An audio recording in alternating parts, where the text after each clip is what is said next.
हमारे साथ आज समाजवादी चिंतक दीपक मिश्रा जी हैं। इनकी ख्याति लेखक और एक विचारक के रूप में है। तो आज पहला सवाल उनसे यही करेंगे कि वो इस लेखन के क्षेत्र में कैसे आए। सर जी, आपका स्वागत है अमृत विचार पे। देखिए, जब भी मन में कोई भाव, कोई विचार आता है तो उसका रेचन कैसे हो, तो उसका रेचन लेखन के ही माध्यम से होता है। और हर वह व्यक्ति जो सामाजिक जीवन में संवेदना और सिद्धांत के साथ जीता है, जरूर कहीं न कहीं कलमकार होता है। गांधी जितने बड़े राजनेता थे, उससे बड़े लेखक थे। लोक जीवन का कोई ऐसा पक्ष नहीं जिस पे गांधी ने न लिखा। Nehru, glimpse of world history, राजनीति से परे। लोहिया तो मुझे लगता है कि हम उनके सिर्फ राजनीतिक पक्ष से ही अवगत हैं। अगर उनके लेखकीय सरोकारों की बात की जाए तो महाकवि दिनकर ने यह लिखा है कि डॉक्टर लोहिया ने हिंदी को हमारे जैसे कई लेखकों से ज़्यादा सशक्त किया है। जेपी समक्रांति पुस्तक, तो मुझे लगता है कि हर संवेदनशील व्यक्ति कहीं न कहीं लेखक होता है। बस फ़र्क इतना होता है, कुछ को छपने का सौभाग्य प्राप्त हो जाता है और कुछ बिना छपे रह जाते हैं। तो लिखना राजनीतिक जीवन का मुझे लगता है कि प्रथम कर्म है। जब आप कोई चीज़ लिखते हो तो आप कागज़ पे अपने अमूर्त रूप को देखते हो। तो क्या आपके विचार हैं, क्या आप करना चाहते हैं, क्या आपके ख्वाब हैं, आपकी धारणा क्या है, आपकी यूटोपिया क्या है, ये सब आप समाज को कैसे बताओगे? या तो बोलकर, वाचिक परंपरा, या लिखकर। तो मुझे तो माँ सरस्वती की कृपा प्राप्त है। माँ ने मुझे वाणी भी दी है और कलम की सलाहियत भी दी है। एक सवाल ये है कि आप जो है इस लेखन की बात करें या भाषा की बात करें, हिंदी भाषा की, इसको लेके कई बार जेल गए हैं और भारत में नहीं विदेशों में गए हैं। इस पर क्या कहें? देखिए, जब मैं विद्यार्थी था, परास्नातक कर रहा था, तो मुझे एक आंकड़ा मिला पढ़ते हुए कि संयुक्त राष्ट्र संघ में हिंदी को आधिकारिक भाषा का दर्जा नहीं मिला। साथ ही एक और आंकड़ा मिला कि हिंदी दुनिया की तीसरी सबसे बड़ी भाषा है। एक सवाल उठा कि संयुक्त राष्ट्र संघ जो लोकतांत्रिक पद्धति से बना, लोकतंत्र को सशक्त करने के लिए बना एक संगठन है, इसमें हिंदी क्यों नहीं? हिंदी तो हमारी सांस्कृतिक अस्मिता की प्रतीक है। हिंदी हमारी वह भाषा है जिसमें हमारे राष्ट्र नायकों ने हमारी आज़ादी की लड़ाई लड़ी। जब मैं हिंदी की बात करूं तो सिर्फ हिंदी मत मानिए, सभी भारतीय भाषाओं की प्रतिनिधि मानिए। जैसे कहा जाता है कि चंद्रशेखर आज़ाद ने आज़ादी की लड़ाई लड़ी, तो वहाँ सिर्फ चंद्रशेखर आज़ाद नहीं है। हिंदुस्तान सोशलिस्ट रिपब्लिकन आर्मी के सभी सेनानी हैं, जिसमें भगत सिंह जी भी हैं, सुखदेव भी हैं, राजगुरु भी हैं। तो हिंदी का मतलब बंगला भी, तेलुगु भी, तमिल भी। तो हिंदी आधिकारिक भाषा का दर्जा नहीं। फिर मैंने पत्र लिखा उस समय के महासचिव को, पत्र का जवाब आया, फिर पत्र लिखा। फिर लिखते मुझे याद होगा कि मैंने कम से कम अब तक 1000 से ज़्यादा पत्र संयुक्त राष्ट्र संघ को लिखा है। फिर कई वैदेशिक कार्यक्रमों में भाग लेने का मौका मिला। तो मेडागास्कर में मैंने सत्याग्रह किया और गिरफ्तार हुआ। कंबोडिया में गिरफ्तार हुआ। वहाँ एक लेबर चौक है यूएनडीपी का, तो वहीं मैंने धरना दिया था, गिरफ्तार हुआ इसी मांग को लेकर। दिल्ली में यूएनओ को ज्ञापन देते हुए, घेरते हुए कई बार गिरफ्तार हुआ। सवाल यह है कि राजनीतिक गिरफ्तारियां तो हमारा राजनीतिक विमर्श को बढ़ाती हैं ना। तो हिंदी को आधिकारिक भाषा का दर्जा मिले, और ये कहते हुए मुझे अपार हर्ष हो रहा है कि आज संयुक्त राष्ट्र संघ सोशल मीडिया पर, एक्स में, फेसबुक पे, बाकी जगहों पे हिंदी में है, लेकिन अभी भी हिंदी को आधिकारिक भाषा का दर्जा नहीं प्राप्त है। और इसी मांग के साथ एक और मांग जुड़ा हुआ है। वह मांग ये है कि सुरक्षा परिषद में भारत को अस्थायी सदस्यता मिले। कम से कम इस तरह के 2-2.5 लाख पर्चे मैंने पिछले, ये 1-2 दिन की बात नहीं, 10-12 सालों से बांटा हूँ। कभी विदेश यात्राओं में जाने का सौभाग्य मिलता है तो वहाँ के विभूतियों से, लेखकों से, साहित्यकारों से, राजनेताओं से मिलकर उन्हें पत्रक देता हूँ। इसमें आप देखिए जो अभी मॉरिशस के प्रधानमंत्री हैं प्रवीण जगन्नाथ जी, उनको मैंने पत्र दिया। पद्मश्री तोमियो मिज़ोकामी जो हिंदी के जापान में बहुत बड़े व्यक्ति हैं, पाल बेरांजे जैसे विद्वान को दिया। तो एक जनमत बनाते हैं, और लोकतंत्र में जनमत सबसे बड़ी चीज़ है। इसीलिए डॉक्टर लोहिया कहा करते थे बहस चलाओ, बहस चलाओ। लोहिया ने लोक भाषा और सामंती भाषा का बहस चलाया था। जैसे अंग्रेजी से हमारा कोई बैर नहीं है। हमारे आदर्श लोहिया ने अंग्रेजी में किताबें लिखी हैं। इकोनॉमिक आफ्टर मार्क्स उनकी एक पत्रिका ही मैनकाइंड थी। हम अंग्रेजी के खिलाफ वहाँ खड़े होते हैं जहाँ अंग्रेजी शोषण का माध्यम होती है। जैसे इलाहाबाद में कोई मुकदमा लड़ा जा रहा है, वकील यहीं का, जज यहीं का और मुवक्किल भी यहीं का, तो वहाँ अंग्रेजी की ज़रूरत क्या है? तो इसलिए भाषा के माध्यम से शोषण सामंतवाद को बढ़ावा देता है। मूलतः हम लोग सामंतवाद के खिलाफ हैं, इसलिए चाहते हैं। और यही हाल वैश्विक स्तर पे हो रहा है। हिंदी दुनिया की तीसरी सबसे बड़ी भाषा, और सिर्फ भारत की ही नहीं है। संयुक्त अरब अमीरिया में 10 लाख से ज़्यादा लोग हिंदी बोलते हैं, मॉरिशस, फिजी, ट्रिनिडाड। तो मुझे लगता है कि यह लड़ाई भारत की सांस्कृतिक अस्मिता की लड़ाई है, और मुझे सौभाग्य है कि माँ वीणा पाणी ने मुझे यह मस्तिष्क दिया कि मैं इस स्वर को उठाऊं और यथासंभव, यथाशक्ति, पूरी प्रतिबद्धता के साथ मैं लड़ रहा हूं। मैं क्या लड़ रहा हूं? माँ सरस्वती मेरे माध्यम से स्वयं लड़ रही है। आपके इस जवाब से एक सवाल आता है कि किसी को यूपी, अपने उत्तर प्रदेश में हिंदी का क्या स्थान है? कितना संघर्ष हिंदी उत्तर प्रदेश में कर रही है? अब देखिए, हिंदी पुत्र होने के नाते यह सही है कि हमारे उत्तर प्रदेश अभी भी, उत्तर प्रदेश तो हिंदी का सबसे बड़ा सूबा है ना, अभी भी हिंदी की स्थिति वहाँ नहीं है जो होनी चाहिए। लेकिन धीरे धीरे स्थिति सुधर रही है। आप पहले हजरतगंज में आज से 10 साल पहले मैंने गिना था, सिर्फ एक बोर्ड हिंदी का था।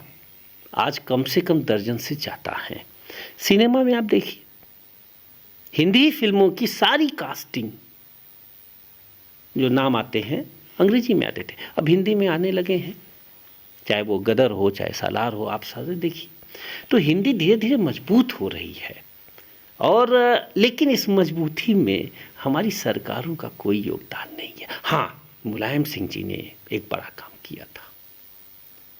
जब वो मुख्यमंत्री बनते हैं, चूँकि लोहिया के शिष्य थे और नारा लगाते थे कि गांधी लोहिया की अभिलाषा चले देश में देसी भाषा, तो उन्होंने अंग्रेजी की अनिवार्यता पब्लिक सर्विस कमीशन की परीक्षाओं से हटा दी। अंग्रेजी नहीं हटाई, अंग्रेजी की अनिवार्यता हटा दी। आज देखिए, गांव गरीब के बच्चे भी। तो अंग्रेजी हमारे यहाँ अगर शोषण का माध्यम है तो हम उसके खिलाफ हैं। अच्छा, जैसे आजकल आप देखते होंगे, आप हिंदी की, आप या बहुत सारे लोग हिंदी की वकालत करते हैं, लेकिन आप देखिए कि किसी को हिंदी ना आती हो ये उसके लिए शर्म का विषय नहीं होता, लेकिन अंग्रेजी ना आती हो तो उसके लिए शर्म का विषय मानते हैं ऐसे लोग कि आपको अंग्रेजी, आप पढ़े लिखे नहीं है। इस पर क्या कहेंगे? देखिए, पहली बात तो अंग्रेजी का न आना अज्ञानता का परिचायक नहीं है। जब अंग्रेज हमारे यहाँ राज किए तो उन्होंने राज हमारी भूगोल पे ही नहीं किया, हमारे मानस पे भी किया। एक बहुत बड़ा वर्ग जो अंग्रेजी जानता है, तो उसने अपनी इस जानकारी को, अपनी लघुता को उसने इस रूप में स्थापित किया कि वो उसकी विद्वता है। बहुत बड़े बड़े विद्वान इस देश में रहे जिनको अंग्रेजी नहीं आती थी और दुनिया में वह विद्वता के प्रतीक हैं। मैं उदाहरण दे दूं, तुलसी के समय भी इस देश में अंग्रेजी आ चुकी थी। तो जहांगीर के ही समय आ गई थी अंग्रेजी देश में। तुलसी को अंग्रेजी नहीं पता था, कबीर को अंग्रेजी नहीं आती थी। क्या तुलसी और कबीर हमारे देश में विद्वता के प्रतीक नहीं है? तो अंग्रेजी तो एक भाषा है, एक माध्यम है, अंग्रेजी साध्य नहीं है। तो जो लोग होता क्या है कि बाजार ने अंग्रेजी को स्थापित किया है कि आप अंग्रेजी नहीं जानते, इसका मतलब आप कुछ नहीं जानते।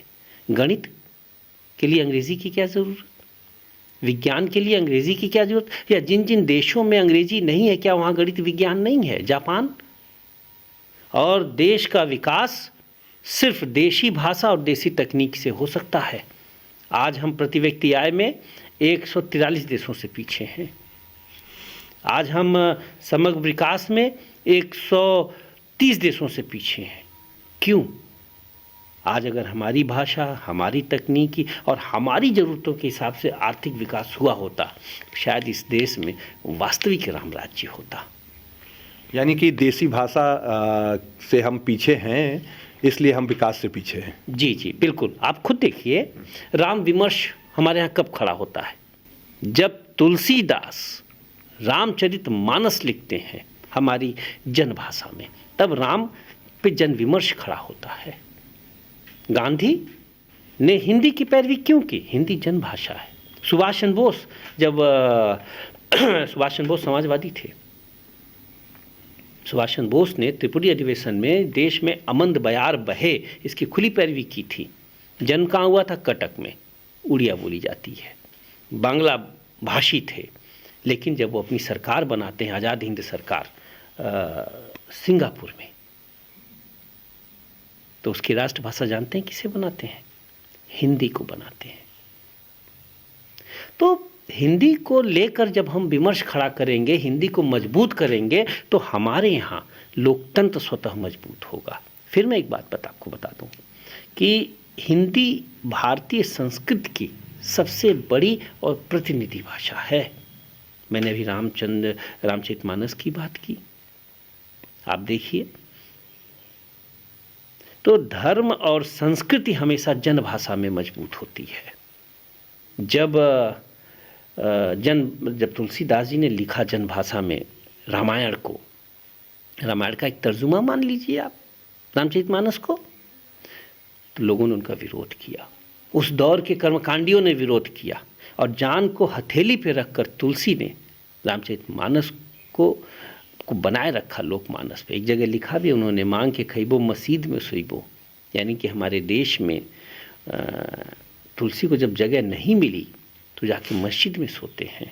मांग के खइबो मस्जिद में सोबो, लेवे के एक न देवे के दो, कवितावली में लिखा है उन्होंने। तो हिंदी को मजबूत करना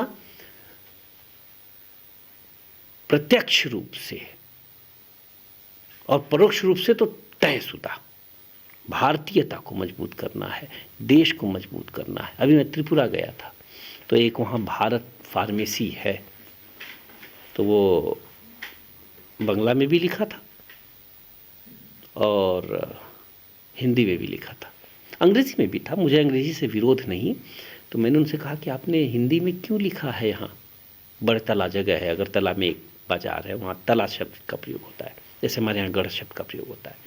तो उसने कहा कि हमारी राष्ट्र की भाषा है। तो धीरे धीरे हम लोगों का जो हीन भाव था वो हिंदी के प्रति, वो ख़त्म हो रहा है। आप ये बताइए, लोग जैसे देहाती होना क्या गर्व की बात नहीं है? मैं शान से कहता हूँ मैं देहाती हूँ। देहाती होना कैसे अपमानजनक और मानजनक हो सकता है? भाई, जिसने देहात में जन्म लिया वो देहात, जिसने शहर में जन्म लिया वो शहरी। राम देहाती थे, लंका में थोड़ी पैदा हुए थे, लंका शहर था। कृष्ण देहाती थे, मथुरा के बगल में रहे पढ़े।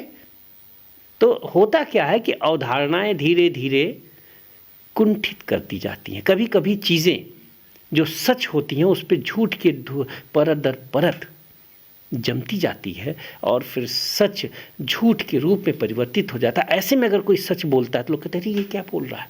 जैसे जब बोला सुकरात ने सच तो उन्हें जहर पिलाया गया।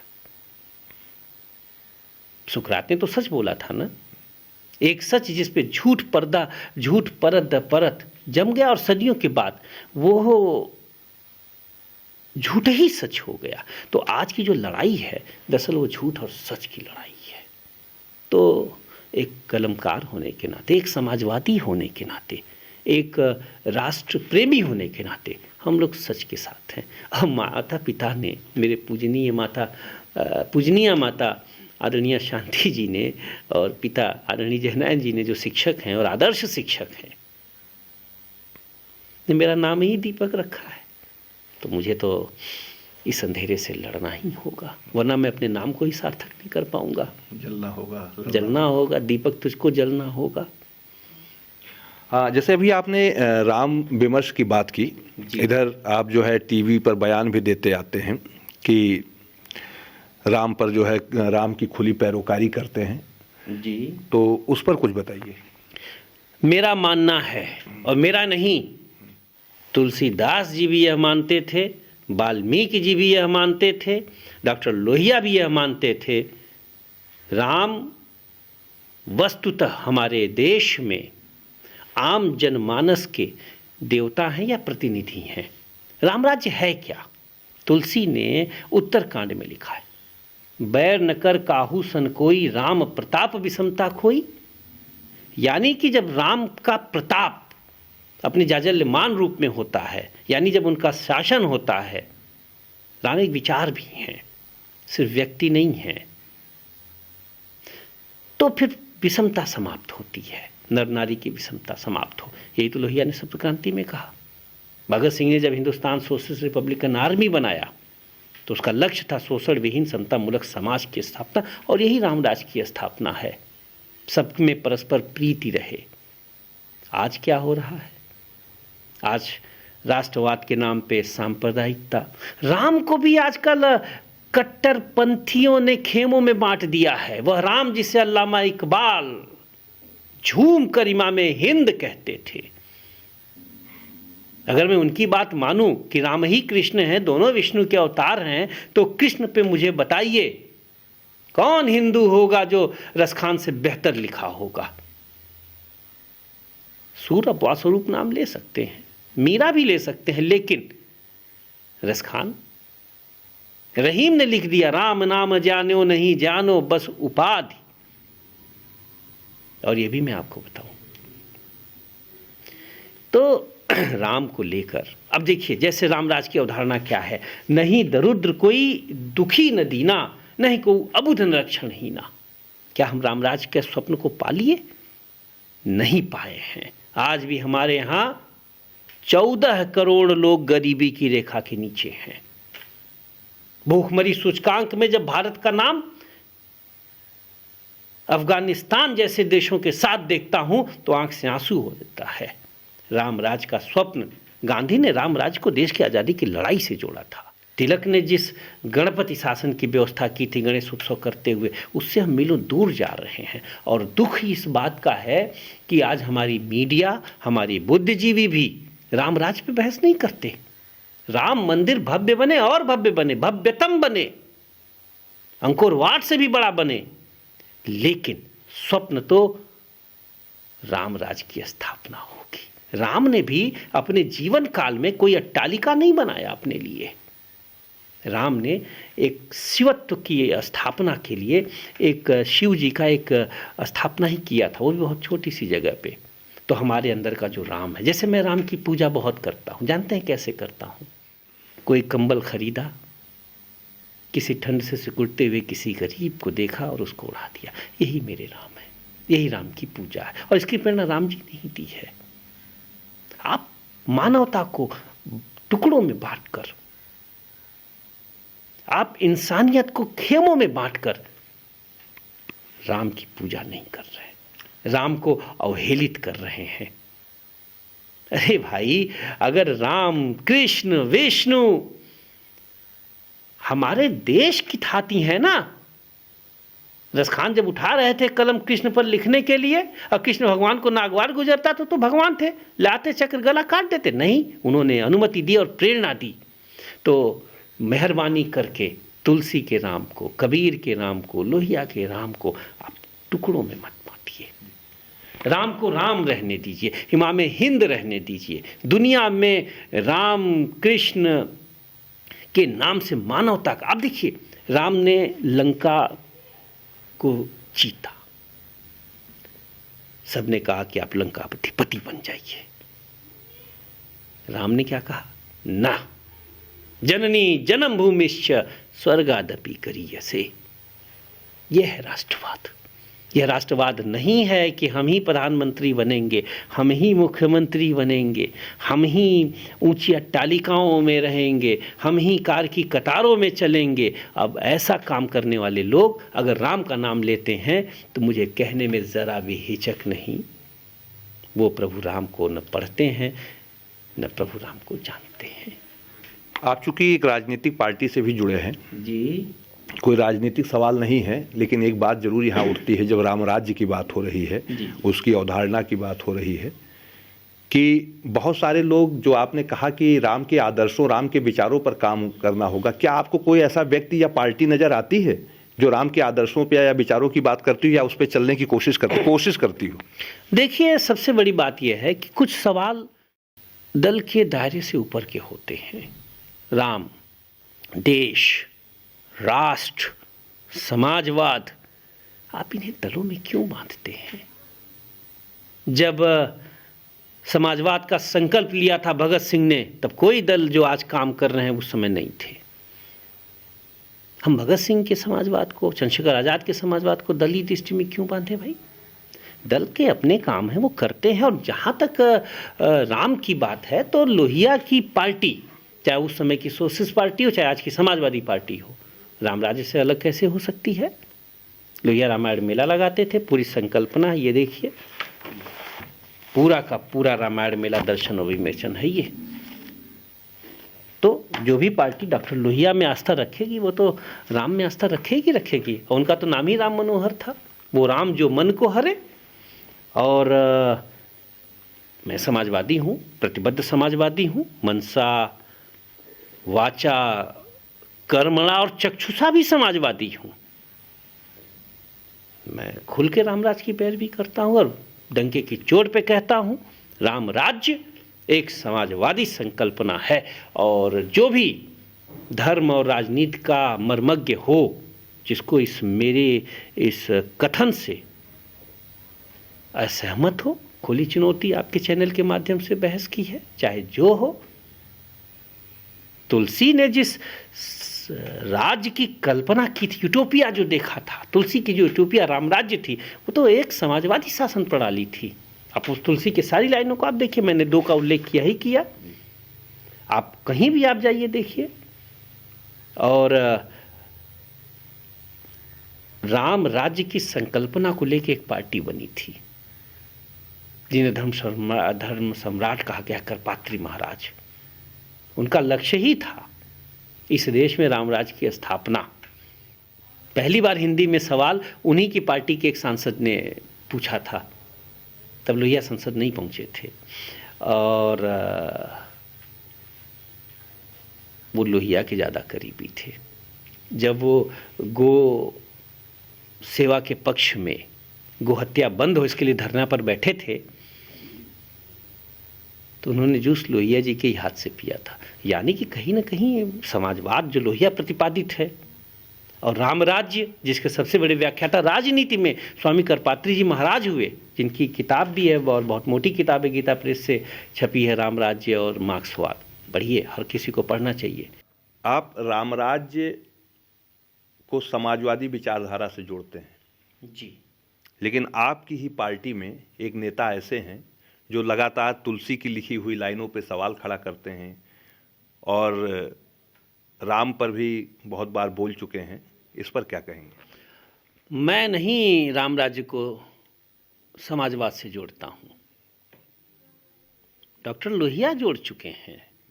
लोहिया ने तो रामायण मेला लगाया ही इसीलिए था कि लोगों को बता सकें कि जो राम राज्य भारतीय लोकमानस की यूटोपिया है, वह मूलतः समाजवादी अवधारणा है। तुलसी ने जोड़ा है, बैर न कर काहू सन कोई, राम प्रताप विषमता खोई, सिय राम मैं सब जग जानी, करहु प्रणाम जोर जुग पानी। पानी यहाँ पानी नहीं है, पानी से पानी बना है, तद्भव है, पानी ग्रहण नहीं होता है। तो उसी से पानी है। करो प्रणाम जोर जोर। कृष्ण ने कह दिया समम सर्वेषु भूतेषु तिष्ठन्ति परमेश्वरम। विवेकानंद ने इसी सूक्त से समाजवाद की व्याख्या की। वह पुस्तक भी संजोग से मेरे पास है, जाति संस्कृति और समाजवाद। तो मैं तो बस उन महापुरुषों की कही गई बात को कुछ अपने अंदाज में दोहरा रहा हूँ। क्योंकि ये लोग समाजवाद राम राज्य को पढ़े नहीं है, तो उनको लगता है कि मैं कोई नई बात कर रहा हूँ। मैं कोई नई बात नहीं कह रहा हूँ, वही कह रहा हूँ जो तुलसी ने कही, जो स्वामी विवेकानंद ने कही, जो डॉक्टर लोहिया ने कही। अब जहाँ तक आप कह रहे हैं कि हमारे दल के कोई नेता, तो मुझे लगता है कि वह अन्य दलों से आए होंगे। उन्होंने लोहिया की रामायण मेला नहीं पढ़ी होगी, पढ़ते तो वो जानते कि जिस चौपाई पे ये विभेद चला है, उस चौपाई पे तो उन्होंने साफ कह दिया, वो तो वक्तव्य तुलसी का है ही नहीं, वो तो समुद्र का वक्तव्य है। अब गब्बर सिंह ने कोई बात अगर कही शोले फिल्म में, तो वो बात शोले फिल्म के निर्माता निर्देशक की थोड़ी होगी, न वह राम के मुंह से कही गई बात है जो उस रामचरितमानस के नायक हैं, न वह तुलसी की कही गई बात है। तो पढ़ लें। और दूसरा, लोहिया ने रामचरितमानस के ही आधार पर सीताराम राज्य की अवधारणा की बात की थी। तुलसी ने लिखा है सिय राम मैं सब जग जानी। राम का नाम सीता से पहले। रामचरितमानस की जब वो शुरुआत करते हैं तो भवानी शंकरो बोलते हैं। भवानी स्त्री शक्ति की प्रतीक, उनका नाम शिव और शंकर से पहले। तो मुझे लगता है कि ऐसी बातें नहीं करनी चाहिए। और ये सही है कि आज राम राज्य की धारणा, समाजवाद की धारणा और राष्ट्रीयता या राष्ट्रवाद की धारणा को लेके कई विभ्रम फैल रहे हैं, और जो लोग सत्ता ही चाहते हैं। अब ये बताइए, वो लोग तुलसी को प्रश्न चिन्ह के दायरे में खड़ा करेंगे। तुलसी ने अपने दौर के बादशाह से कह दिया अब तुलसी का होएंगे नर के मनसबदार। तो मनसबी के लिए, मिनिस्ट्री के लिए दल बदलने वाले, वैचारिकी बदलने वाले लोगों को तुलसी पे बोलने का अधिकार नहीं है। वो कहते हैं ना कि तब तुम्हें हक है रावण को जलाओ, लेकिन पहले खुद को राम तो बनाओ। तो अब तुलसी का होएंगे नर के मनसबदार। बादशाह अकबर की मनसबदारी जो रहीम जी के माध्यम से आई थी, तुलसी जी ने ठुकरा दिया था। तो उन पे बोलने से पहले थोड़ा उनकी जीवनी भी जी लिया करें। और राम राज्य, राष्ट्रीयता और समाजवाद तीनों को लेके मैं एक पुस्तक लिखूंगा ताकि नई पीढ़ी जाने। वरना ये सत्ता के लिए हर चीज़ को विकृत करने वाले लोग राष्ट्रीयता और राष्ट्रवाद को सांप्रदायिकता में, समाजवाद को जातिवाद में और राम राज को एक पुरातन पंथी कट्टरवादी अवधारणा में कब बदल देंगे पता भी नहीं चलेगा। तो कहते हैं ना कि जिस सूरज की आस हमें है शायद वह भी आए, लेकिन सोचें हमने खुद कितने दीप जलाए। तो इनको तो प्रभु राम खुद ही संभाल लेंगे, लेकिन हमारा जो कर्तव्य है वो हम करेंगे। तो राष्ट्रीयता, राम राज्य और समाजवाद को लेकर, इनके व्यापक और वास्तविक रूप को लेकर एक पुस्तक में लिखूंगा ताकि नई पीढ़ी को पता चले कि भारतीय लोकमानस में या भारत की जो महान विभूतियाँ रही हैं, उन्होंने कैसे इन धारणाओं की व्याख्या की है। वरना एन केन प्रकारेण सत्ता में हम ही रहें, इस मनोवृत्ति के लोग समाजवाद को कब जातिवाद में, राम राज्य को कब एक कट्टर धार्मिक धारणा में, और राष्ट्रवाद को कब सांप्रदायिकता में बदल देंगे पता भी नहीं चलेगा। और ये बात तो कहा भी है, मुंशी प्रेमचंद जी ने कहा है कि सांप्रदायिकता का अपना रूप बहुत विभत्स भद्दा होता है, इसलिए वह राष्ट्रवाद का आवरण ओढ़ के आती है। तो हमें राष्ट्रवाद क्या है यह आने वाली नई पीढ़ी को बताना है। राम राज्य हमारी भारतीय संस्कृति को किस तरीके से आगे बढ़ाती है, भारतीय सोच को आगे बढ़ाती है, ये बताना है। और समाजवाद भगत सिंह, चंद्रशेखर आज़ाद, सुभाष, लोहिया और जयप्रकाश की जो धारणा है, जो समाजवाद है, वो क्या है ये बताना हमारा कर्तव्य है। मुझे लगता है कि हम अपने इस लोक कर्तव्य का पालन करेंगे। आपका और हमारी जो ये वार्ता है, यह भी उसी लोक कर्तव्य की एक कड़ी है। कुछ राजनीतिक और कुछ बहुत सारी बातें हुई। एक सवाल, आप कुछ सवाल कुछ निजी ज़िंदगी पर हो जाए। आपने अभी तक विवाह क्यों नहीं किया? गुनाह कर न सके या गुनाह हो न सका। जिस उम्र में लड़के नौकरी की अर्जियां लिखते हैं, उस उम्र में मैं संयुक्त राष्ट्र संघ से हिंदी की लड़ाई लड़ रहा था, समाजवाद पे पर्चे लिख रहा था, पर्चों को बांट रहा था, दुनिया घूम रहा था, दुनिया को बदलने का ख्वाब देख रहा था। वो एक रोमानी उम्र थी। तो मैंने तो जो मेरा उस रोमानी उम्र में जो मेरा सारा का सारा भाव प्रवणता था, वह देश, राष्ट्र, समाज के प्रति था। कभी जॉर्ज फर्नांडीज के साथ, कभी भारत के पहले सांसद ऋषिवंकर सिंह के साथ, कभी जनेश्वर जी के साथ तो आंदोलन जी रहे थे।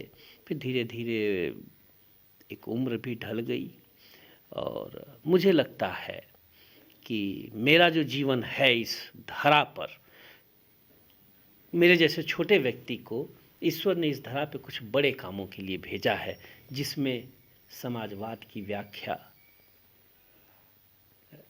राष्ट्रीयता को जीवित रूप में, उदाहरण के रूप में प्रस्तुत करना।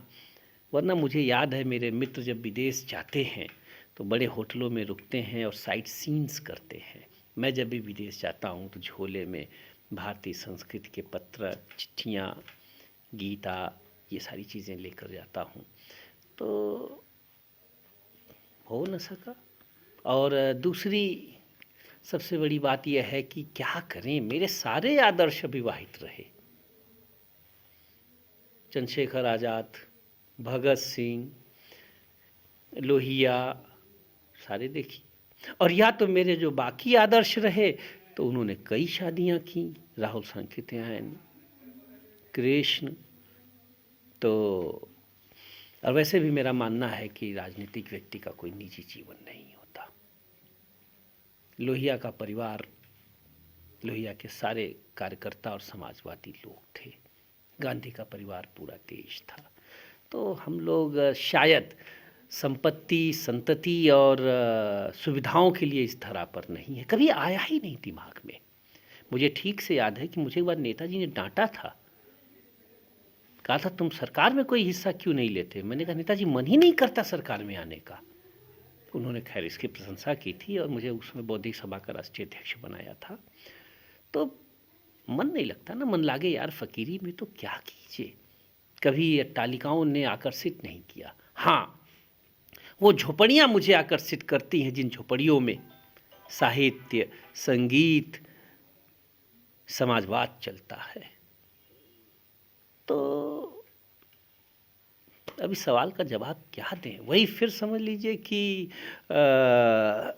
वो कहते हैं ना कि शादियां उनकी भी हुई जिनको न थे अक्ल शऊर, उम्र बीत गया जिक्रे निगाह चलता रहा।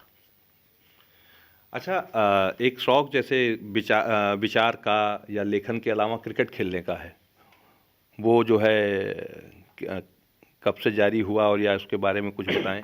देखिए, बड़ी मज़ेदार बात बताऊं और बड़ी ईमानदारी से मैं कहता हूं, माँ भगवान का रूप है इस धरा पर। मेरी माँ, एक बार मैं आलू में 2.5 रुपए का घोटाला किया था। मेरी माँ ने मेरी जो पिटाई की, आज भी 2.5 रुपए भी चोरी करने में हाथ कांप जाते हैं। सरकारें आई गई, फिर आई, फिर गई, फिर आई, शक्ति मेरे कदमों में अपने पाजेब या डालती रही, मैं बंद नहीं पाया और मुझसे कोई चोरी नहीं हो पाई। माँ का वो पिटाई। तो मैं कपिल देव को आदर्श मानता था और क्रिकेटर बनना चाहता था। मेरा पहला ख्वाब क्रिकेटर बनने का था और बस अपना सुबह निकल गए क्रिकेट के मैदानों में झूम रहे हैं, शाम को लौटे, स्कूल का टाइम लगा, फिर माता जी ने जम के पिटाई कर दी। पहला ख्वाब टूट गया क्रिकेटर बनने का। फिर शायर बनने का शौक़ हुआ, कैफी आज़मी की संगत ने इस शौक़ को और धार दिया। फिर माता जी ने पिटाई की, ये भी ख्वाब टूट गया, लेकिन थोड़ी बहुत शायरी वायरी तो चली जाती है। तो मेरी माँ ने मुझे उस तरीके से पाला है जैसे कुम्हार मतलब पत्थर को तराशा है। तो वो कहते हैं ना कि मेरी हाथों की लकीरों के इजाफे हैं गवाह, उसने पत्थर की तरह मुझको तराशा है बहुत।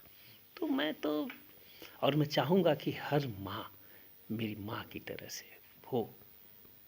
मुझे ठीक से याद है, जब मैं कोई गलती कर देता था तो मुझे बहुत पीटती थी, और पीटती मुझे थी और रोती खुद थी। तो ये शायद ये भारतीय संस्कृति के अलावा और कहीं नहीं मिलता। भारतीय संस्कृति के अलावा ये कहीं नहीं है जो ऐसी माएँ। तभी तो मेरे अंदर आज जो भी ईमानदारी है, एक जुनून है, समाज के लिए कुछ करने की इच्छा है, कितना दिया कितना नहीं दिया वो है ना कि ये इतिहास तय करेगा। उसमें मेरी माँ, जो स्वयं तो कुसुमवत थी, लेकिन मुझे पालने में कभी कभी खुद को वज्र में भी ढाल देती थी, तो उनका बड़ा रोल है। तो क्रिकेट अच्छा खेलता हूँ, ऐसा नहीं है। आज भी गालिब छोटी शराब पर अब भी कभी कभी आज भी बल्ला हाथ में आ जाए तो अगर कर नहीं आउट कर पाएंगे, जैसे तब नहीं कर पाए थे। तो और मेरा मानना है कि हम लोगों को खेल से, साहित्य से, सिनेमा से, संगीत से, सामाजिक सरोकारों से किसी राजनेता को नहीं कटना चाहिए। वरना राजनीति तो, अगर राजनीति ही सिर्फ रही तो राजनीति तो ताड़ का पेड़ बनाती है ना। जब उसमें जैसे सुभाष चंद्र बोस संगीत के अच्छे गाता थे, राजनीति में थे, कविता करते थे। तो इसलिए हम लोगों को इन सामाजिक पक्ष से जुड़ना है कि खेल से खेल भाव आता है, आप हारो चाहे जीतो, समत्व के भाव होता है। और फिर क्रिकेट छोड़ने के बाद एक और कारण था, मैंने कहीं पढ़ लिया, डॉक्टर लोहिया ने ओलंपिक की व्याख्या करते हुए लिखा था कि क्रिकेट तो गुलामों का की कीड़ा है, कोई धनी देश क्रिकेट नहीं खेलता। उन्होंने उदाहरण भी दिया, अमेरिका, रूस। तो फिर क्रिकेट छूट गया। और फिर समय के साथ साथ ना तुमसे भी दिल फरेब हैं गम रोज़गार के, फिर राजनीतिक जीवन, आंदोलन, अभियान, ये सब जिंदगी में समय इनको चला गया, तो मेरे हाथ से बल्ला छूट गया। आप दीपक मिश्रा जी की बातों को सुन रहे थे और कैसे वो राजनीति में आए, हाथ से बल्ला कैसे छूटा, सारी बेबाकी से उन्होंने सारी बात बताई। वीडियो जर्नलिस्ट अंकित यादव के साथ मैं बीरेन पांडे, अमृत विचार, लखनऊ।